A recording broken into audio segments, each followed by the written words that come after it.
This is Bloomberg Law with June Grasso from Bloomberg Radio. President Donald Trump's blitz of sweeping, aggressive, and often unlawful executive orders has hit only one roadblock so far: the federal courts. As Trump and Elon Musk slash government agencies, freeze funding, and oust federal workers, the Republican Congress has just gone along. In fact, House Speaker Mike Johnson has said the courts should just let Trump do what he wants. And I think that the courts should take a step back and allow these processes to play out. What we're doing is good and right for the American people. It's been federal judges who've put the brakes on many of Trump's early moves to freeze federal grants and loans, end birthright citizenship, and remove transgender soldiers from the military. Trump has a history of attacking judges who rule against him, and he remains consistent in that way, blaming judges for slowing down his agenda. We want to weed out the corruption, and it seems hard to believe that a judge could say, we don't want you to do that. Well, so maybe we have to look at the judges, because that's very serious. I think it's a very serious violation. A potential showdown between the administration and the judiciary was averted for now when Trump agreed to comply with court orders. Yeah, the answer is I always abide by the courts, always abide by them, and will appeal. But appeals take a long time. My guest is former federal judge Paul Grimm, director of the Bolch Judicial Institute at Duke Law School. So looking at the big picture, right now you have judges being attacked by Trump allies, and even the House Speaker saying, I think the court should take a step back. Where are we here? I think that we're at a place where everybody who, believes that the firewalls that the Constitution imposes on all three branches of government to make sure that no one branch exercises excessive authority in a way that's unaccountable under the law, that anybody who believes in this should be concerned. We know that for well over a decade that the public's perception of the courts has been declining. This is due to a lot of reasons. Part of it is that public figures and public officials from both sides of the political spectrum feel increasingly comfortable attacking individual judges for their decisions when the judges were just trying to do what their job was. It's created by the fact that social media is where a lot of people get their information, and a lot of the information on social media that deals with the courts is by people who may be well-intentioned but misinformed, or maybe not even well-intentioned and are trying to misinform. Judges are traditionally reluctant to engage with the public. They can't talk about their cases, and that reluctance sort of spills over to make them sometimes more cautious than they should be in terms of communicating to the public. Most of the public has no contact with the judicial system. They've never been in a court. They've never had an engagement with a judge. The media portrayal of judges is not particularly favorable in movies and on TV, and the judges don't speak out for themselves. So who does? Well, the ABA ethics under the Canon 8 of the ABA ethics model rules, Commentary 3 says that lawyers should speak up to defend the system. But when the ABA comes out with a statement, or the American College of Trial Lawyers, who does that reach? So we're at a point now where we are a highly polarized society, and we are highly divided over many things. We also have a Congress which is highly politicized and highly polarized, and does not function the way in which anybody who thinks the legislature should function thinks is functioning well. And so when Congress is sort of paralyzed by its own polarization, nature abhors a vacuum. Who steps into that vacuum in power? It's going to be the president, whether it's a Democratic president or a Republican president. And the current president has a very specific agenda and very clear ideas about how he wants to proceed, and a very muscular view of the powers of the president vis-a-vis the other branches. And so in that environment, with the number of executive orders and actions that have been initiated in the last month, they have gone into areas that, may be breaking tradition in terms of what presidents have done, seem to be animated by a very broad view of the authority of the president. And that leads to lawsuits. And the lawsuits lead to cases that have to be decided by judges. And the judges rule. And then, of course, if they rule in a way that people who were in favor of the government action that was being challenged, we see this attack upon the judges in a way that is increasingly problematic. It is personal. It calls them things like corrupt or traitors or that they've committed treason. It promotes or implicitly encourages violence. It has caused threats. And by the way, these are comments that have been raised by people who are both Democrats and Republicans. So I think that we are at a very significant point in our country where the scope and the tone seems to have gotten so extreme, and we have to take all reasonable steps that we can take to speak out in defense of our constitutional structure and to condemn unfair attacks on the judiciary as an institution or individual judges. It seems like one of the worst aggressors is Elon Musk, who, by the way, has more than 200 million followers on X. I mean, he has called several judges corrupt, called for their impeachment, and he's also reposted photos of at least 3 judges who ruled against Trump policies. And I'm wondering, in light of the fact that the U.S. Marshal Service says that serious threats to federal judges have doubled since 2021, whether anything else should be done, whether there should be more security. I think the simple answer is yes. First of all, what's the old expression that the best protection against hate speech is more speech? We need more voices talking about this. All reasonable steps that we can take to speak out in defense of our constitutional structure and why it's important to let it operate the way that it operates, and to call out and to condemn unfair attacks on the judiciary as an institution or on individual judges. I would love to see an open letter signed by retired judges because they could speak more freely, professors, faith leaders, the press, business leaders.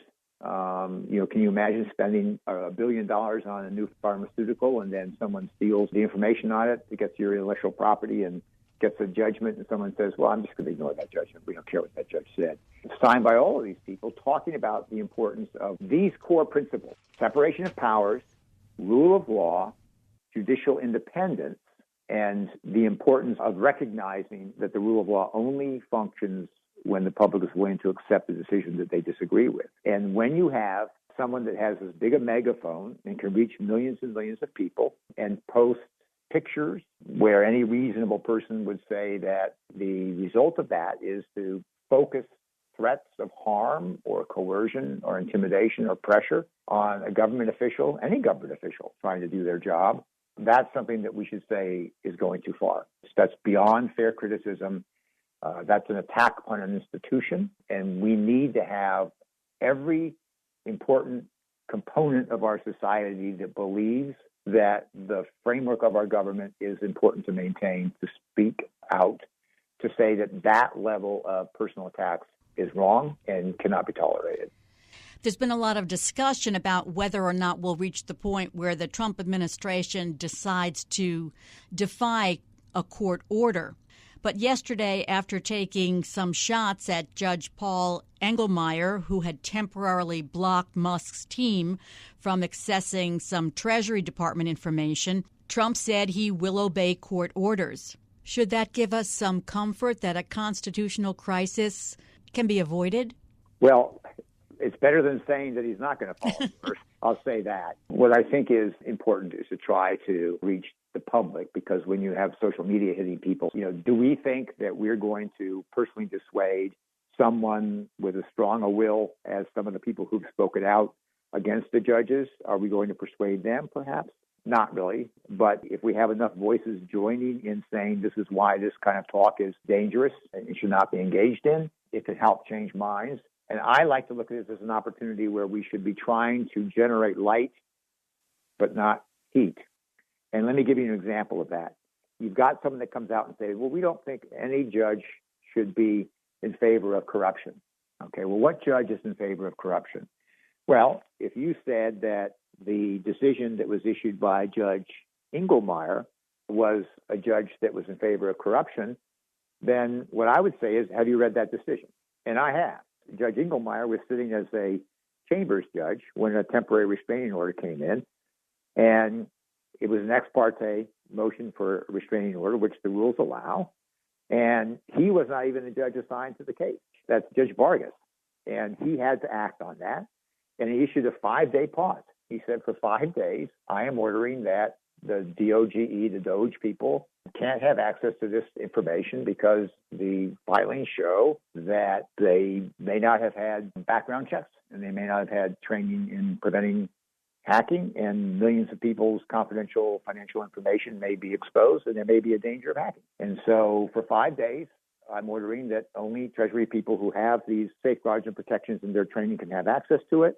It was issued on the 8th. The government was given until the 11th, and the plaintiffs, 19 attorneys general, were given until the 14th, and now it's going to Judge Vargas, and she'll decide on the merits. If you put it that way, say, what exactly did the judge do to show that the judge was in favor of corruption? And the answer is no one in their right mind, if they look at those facts, would say that there is a legitimate basis for criticizing what that judge did. But how do you direct the narrative so that people will take a step back and say, oh, that's what happened?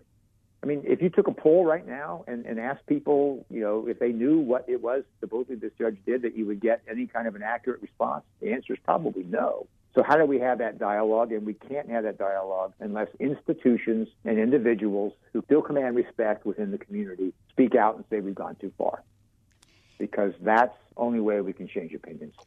Coming up next, for the first time, a judge says the Trump administration failed to obey an order. Remember, you can always get the latest legal news by listening to our Bloomberg Law podcasts. You can find them wherever you get your favorite podcasts. I'm June Grasso, and you're listening to Bloomberg. This is Bloomberg Law with June Grasso from Bloomberg Radio. I've been talking to former federal judge Paul Grimm, director of the Bolch Judicial Institute at Duke Law School, about recent attacks by Trump allies on judges because of their rulings blocking some Trump orders, at least temporarily. So on Monday, for the first time, a judge said that the Trump administration disobeyed an order. That was Rhode Island Judge John McConnell Jr. The White House had defied his order to release billions of dollars in federal grants. So the White House is appealing that. But what can a judge do if an administration defies an order? I mean, does a judge have any real power? Well, it's interesting. Judges can act in the way in which judges have authority to act in that circumstances. They can find an individual that has disobeyed an order that was subject to their jurisdiction, or an entity like a government agency in contempt. They can impose monetary fines for contempt to try to coerce compliance with the order. If the contempt lasts long enough and raises to certain levels that constitute criminal contempt, then they have other sanctions that they can issue as well. And the question then becomes, are those tools, those limited tools, but existing tools that the courts have to deal with people who are found to be in contempt and non-compliant with orders, are they likely to be effective? Well, the answer is probably, in this instance, not too effective. If you held the president in contempt of court, the president would certainly appeal that, and it would play out. Was that going to cause immediate compliance? Unlikely. So the tools that the judge has, would range from giving another opportunity or trying to identify some way of purging the contempt and hoping that there's compliance. And if not, if they felt that it continued to be a contempt, to walk down there and issue orders in that direction. Whether that would be effective, whether it would be complied with, is anybody's guess. So there are limited tools within the judicial arsenal that could be used. You can have a monetary fine that continues to increase over a period of time. And if that doesn't induce compliance, then there are other levels of contempt that could be issued as well. But there are not a lot of arrows in the quiver at that point for the judge to issue if you've got a government or a government figure that says, I'm not going to comply. Finally, there's been a lot of talk about a constitutional crisis. And the White House press secretary said that judges are causing a constitutional crisis by illegally blocking Trump's agenda. So that's where they're coming from. But at what point do we say we have a constitutional crisis? Well, if you read the papers in the last week, I guess people are already saying that we have it. But I worry that we've let the taglines run the narrative. there's a heightened level of rhetoric that's being used in the language of the people who are attacking the judicial actions and in the language of the people who are talking about whether it's a constitutional crisis. You have an alarming set of circumstances in which there have been challenges to executive action, which is very assertive and not fearful of pushing the boundaries of what past parameters of presidential authority have been. You have individuals and organizations that feel that they've been aggrieved by that who bring lawsuits. You've got judges who have to respond to it. And we don't get into the details of the particular lawsuit or what the nature of the challenge to the lawsuit was or understanding the circumstances of the judge's ruling. Instead, we get immediately to this: the judges are causing it. No, the executive is causing it. I would rather have this be a moment where we are trying to talk about what's the structure of this government that has served us well as it can for the last 200 plus years. And that's based upon these foundational principles of separation of powers and why separation of powers is important, why it ties into the rule of law while judicial independence is there. And that if these protections are not there, then no one's rights and liberties are safe. No business can prosper. No religion is free to be exercised the way that their believers think it should be. And so all of these things that we value as being sort of the defining nature of our rights and liberties in this country are at peril on that. And that's not a discussion that I hear. Instead, I hear slogans like a constitutional crisis.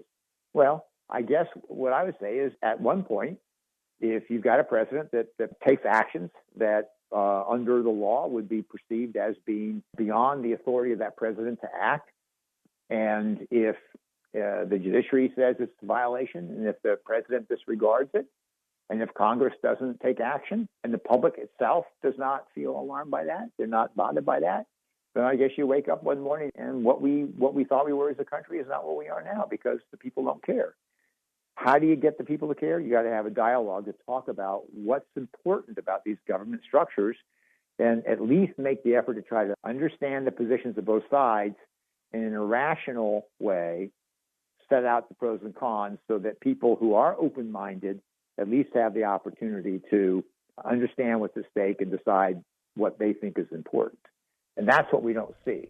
And fanning the fire by saying constitutional crisis and then having one side of the equation say, well, you're causing it, and the other one saying, you're causing it, that's not advancing anything. That's just flaming the fire.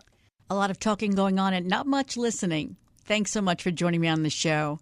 That's Paul Grimm, director of the Bolch Judicial Institute at Duke Law School.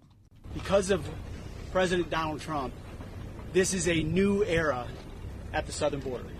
That's Defense Secretary Pete Hegseth during a trip to the southern border last week. And it's not only a new era at the southern border, but also a new era in the military, with Hegseth executing Trump's executive orders. The lawful orders of the President of the United States will be executed inside this Defense Department swiftly and without excuse.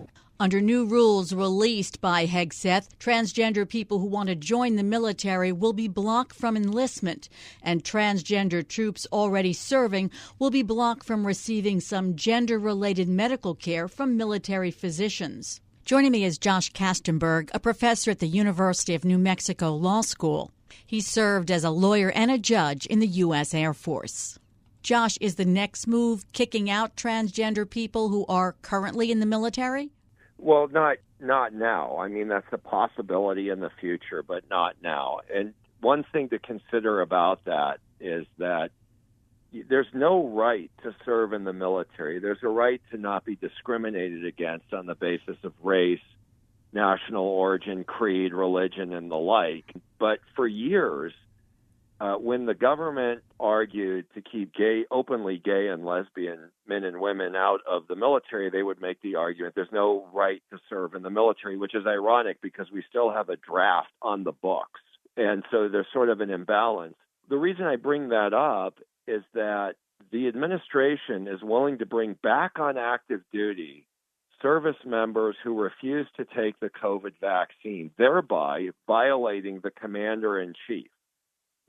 President Biden. And vaccine orders have always been lawful since the days of George Washington and the smallpox vaccine.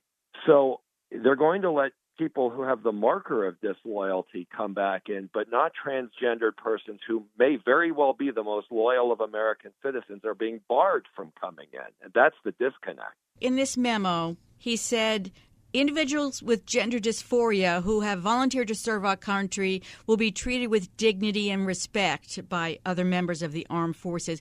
But he put severe limits on their medical care. Well, that's exactly right. And so here's another aspect of what may be nothing more than doublespeak. The military has to be very cautious, including the Secretary of Defense, about not engaging in something known as unlawful command influence, which not only permeates the criminal aspects of military service, meaning the Uniform Code of Military Justice and court-martial enforcement, but also the administrative mechanisms on giving people clearances or taking them away, and promotions, demotions, other administrative actions, and the like. So what he basically said is you're going to comply with the law that's in place of equal treatment. If he hadn't said that, there would be a slew of court cases for people who were being, who believed they were wrongfully denied promotion, or people who were being administratively discharged and the like. So I wouldn't look at that as being something like, out of the goodness of their heart or to show reasonableness. They have to do that in the unique way that military law works. However, and this is the big however, you have a president who's thought nothing about crossing the line into unlawful command influence because even though, for example, Bowie Bergdahl in the first administration was a deserter and in all likelihood deserved to be court-martialed, you had the commander-in-chief expressing an order, essentially an order, that Bergdahl should be treated like a traitor and given the maximum punishment. Ironically, coming from a president who dodged the draft when he was called into service, but there it is. So you have to have some sort of barrier against this unlawful command influence, and that's all I read into that memo. So a 28-year-old transgender service member is suing, alleging that she was told that she had to either be classified as a man or be separated from the military, and said she was required to leave the sleeping area for female troops and sleep by herself in a classroom. That doesn't seem to be the respect that Defense Secretary Pete Hegseth talked about. Where does this fit in? Well, it fits into the administration's policy. And, you have to understand, speaking from someone who's served 24 years in uniform, the constitutional rights of service members do not have the same force and effect that the constitutional rights of ordinary citizens do. And if the military wants to have separation policies based on gender, they can do it. And it falls into the commander-in-chief to do. Unless, and this is the big unless, Congress acts by passing a law to prevent it. But, I look at this as part of an overall sweep of the military to basically not just curb the freedoms of service members, but to shape the military ethos and culture to a point that's like out of a John Wayne Green Beret type movie, a past that never really was, but a past that people want to embrace anyway. And it's not particularly healthy for the military, but there's more wiggle room for the Secretary of Defense and the service chiefs and the president to do these very things than there would be, say, if they tried to do it to the medical profession or public universities across the country. Lambda Legal and the Human Rights Campaign filed a lawsuit last week on behalf of 3 senior naval officers against the Trump administration over its executive order to ban transgender people from the military. Well, what I think about it in terms of a moral issue and my prediction of it as a legal issue are two different things. Okay. Tell me. I think anybody who wants to serve, who's faithfully served in the military and meets basic military standards, and I don't mean the standards that have come and gone because they're situationally driven, but I mean military standards in terms of literacy, physical fitness, knowledge of what they're doing. I mean, obviously, someone who's engaged in cyber warfare and someone who's an Army Ranger may have different, there may be different standards in that. But I'm talking about basic standards. I'm also talking about basic standards of following orders, basic standards of, sort of the drug-free environment and the like that have been tried and true for a long time. Someone who meets those standards ought to be able to serve because they stood up as less than 1% of the population and say, put me in. I believe in the country. That's the moral issue. So I support Lambda in that. But my legal prediction is different. I think, unfortunately, there's been a long line of case law that goes to the federal courts of appeal and even to the U.S. Supreme Court, which gives the military far more discretion, the senior military establishment's leaders who are civilian, far more discretion to change policies that are discriminatory in nature. And, you think about the don't ask, don't tell policy. You think about the prohibition against gays and lesbians serving before the Clinton administration. You think about decorated service members from the Vietnam War being shown the door and the like and challenging in the courts and the courts siding with the military. Well, that's the case law. It's, what we call in the law stare decisis, past precedent. And I think Lambda is up against a mountain. I side with them as a moral issue on this. I just think that, and good on them for fighting the fight, but I just don't predict it's going to work in the end in the law for them. It's a matter of elections being important and this particular election setting the stage for this sort of thing to happen. And tell us about the arguments that the transgender service members are raising. Well, their argument is essentially that they're not being accorded equal treatment under the military. And, if you go back to Supreme Court cases like Chappell versus Wallace, there are all these administrative procedures that they have to go through, and the courts will do this administrative deference to the military itself, and it'll take a long time. It'll be exhausting, and I don't imagine that Lambda is going to succeed in that. I mean, it might get to the Supreme Court, which in 2019 allowed Trump's restrictions on transgender people in the military to take effect. Yeah, I don't have faith in the Supreme Court when it comes to the rights of service members. And it's not just not having faith in Alito and Thomas. I don't have faith in the Supreme Court across the board because of something that's been well studied but sort of faded ever since the end of the draft called the military deference doctrine. The military deference doctrine is something that the court itself has never articulated, but some legal scholars have before my time, which is in matters of national security, when the government states that the military needs to be composed X, Y, and Z, the courts give extreme deference to the military, which they would never do to other institutions. And that works for a good and a bad. But that deference doctrine has predated World War II, so it's not just the conservatives. Even the Warren Court, to an extent, embraced that deference doctrine. I want to turn now to book banning by Hegseth. He has banned some books and learning materials in the school system that serves U.S. military families, covering subjects that include psychology, immigration, and Black history. There's a chapter in a psychology course for advanced placement high school students about gender and sexuality, a lesson for fifth graders about how immigration affects the U.S., a book, Becoming Nicole, about a family coping to accept their transgender daughter, and a bundle of instructional materials created for sixth graders for Black History Month. This is amazing, too. The Department of Defense schools exist for two different reasons. Overseas, they exist because you've got military bases. And although as a kid, I went to a public school in West Germany when it was then West Germany.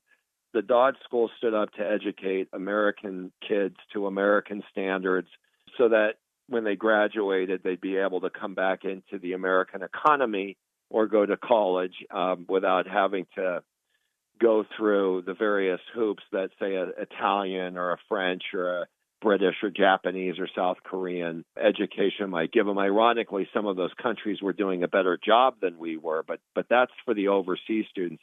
In the United States, the DoD schools existed in states that fell below minimum federal standards, and those were typically states in the South, and that included Virginia. There was a school at Fort Belvoir, for example. But having said that, the DOD schools, the DOD schools, had rarely gotten the attention of the Secretary of Defense.